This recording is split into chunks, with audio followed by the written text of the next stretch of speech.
இப்போ திருமண வீட்டுக்கு வாங்க. ஒருத்தர் வந்து திருமண வீட்டை ஜோடிக்கிறார், அழகுபடுத்துகிறார். அவருடைய வசதிக்கேற்ப அவர் அழகுபடுத்துகிற இது எப்படி வீண் விரயன்றது நீங்கள் நினச்சி பாருங்கள். இதை வந்து வீண் விரயன்றது. உதாரணமாக ஒரு மண்டபத்தில் நிறைய லைட்டு போட்டிக்கிறார் அவர். இதை நம்ம வீண் விரய லிஸ்ட்டில் என்ன செய்யலாது, சேர்க்க இயலாது. இது வந்து அவர் சும்மா நேரத்தில் அப்படி செஞ்சுக்கிட்டு எல்லாரும் செய்கிறாருன்னா ஒரு வீண் விரயம் யோசிக்கலாம். திருமண ஃபங்க்ஷனில் ஒரு நிகழ்வில் அவர் அழகுபடுத்தி என்ன செய்கிறார். அழகுடைய நோக்கம் அதில் இருக்கவும் செய்யுது.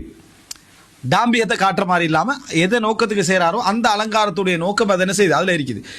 அப்போ அலங்காரங்கள் எப்போ வீண் விரயமாகும் அப்படின்னா நம்ம சொன்ன அடிப்படையில் என்ன, தேவையற்ற அலங்காரம் பார்த்த உடனே விளங்கும்.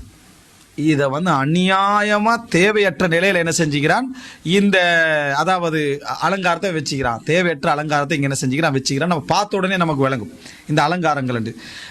அதுபோல் வந்து என்ன, இந்த அலங்காரங்கள்ட இதை கடன் வாங்கி பணம் இல்லாமல் கடன் வாங்கி கட்ட முடியாத நிலைமையில் என்னது இருக்கிறான். மகன் வந்து ஃபுல் சந்தோஷமாகிறான், கல்யாணம் முடிஞ்ச ஒரு வாப்பா லோன் எடுத்து என்னது கடலில் உட்காந்துருக்கிறார்.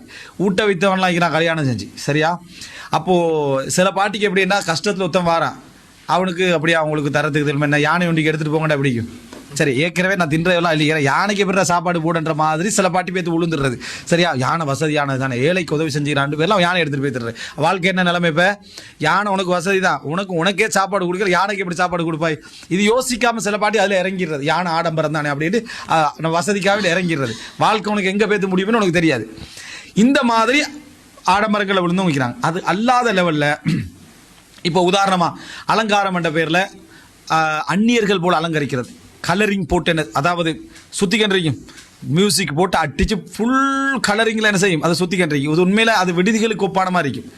வீண் விரயமாக விடுதிகளுக்கு ஒப்பான மாதிரியான நடைமுறையெல்லாம் என்ன செய்வாங்க, கலரிங்கில் செய்வாங்க.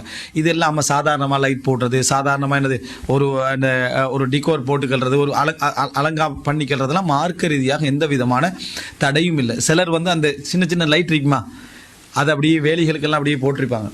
அதை கண்டதோட டென்ஷன் ஆகிடுவாங்க, வாங்கிட்டா வீண் விரயம் அப்படின்ட்டு போயிடுறது. மொத்தமாக அந்த லைட்டு அவரோட செலவை பார்த்தீங்கன்னு சொன்னால் வீட்டில் இந்த போட்டிக்கிற இந்த 2000 லைட்டை விட அது ஒரு கொஞ்சமாக தான் இருக்குது. அது ஒரு அழகுபடுத்த அந்த கல்யாண விட ரசூல் ஸல்லல்லாஹு அலைஹி வஸல்லம் சொன்ன அந்த ஹதீஸ்குள்ள அது வராதா? துஃப் அடிங்கன்னு சொன்ன ஹதீஸ், லஹு அவங்களுக்கு விளையாட்டு பிடிக்கும், அந்த விளையாட்டுகளை செய்யுங்க கல்யாணத்தில் சொன்னதுக்குள்ளே வராதா? கல்யாணத்தை அறிமுகப்படுத்த தானே ரசூலுல்லாஹி ஸல்லல்லாஹு அலைஹி வஸல்லம் சொல்கிறாங்க. அதனால் அதை ஒரு வீண் விரயமாக என்ன செய்யலாம், கருதையில. இதில் என்ன விஷயம்டா, எட்டுக்கிறது பெரிய லக்ஸரியான ஹோலில் லைட்டை கலட்டி விட்டுட்டு வீண் விரயம் இல்லைன்னு இவங்க நினச்சிக்கிறாங்க. அப்போ இது வந்து எந்த அடிப்படையில் அந்த அளவுகோல் வந்துன்னு விளங்கல. இது ஒரு அம்சம்.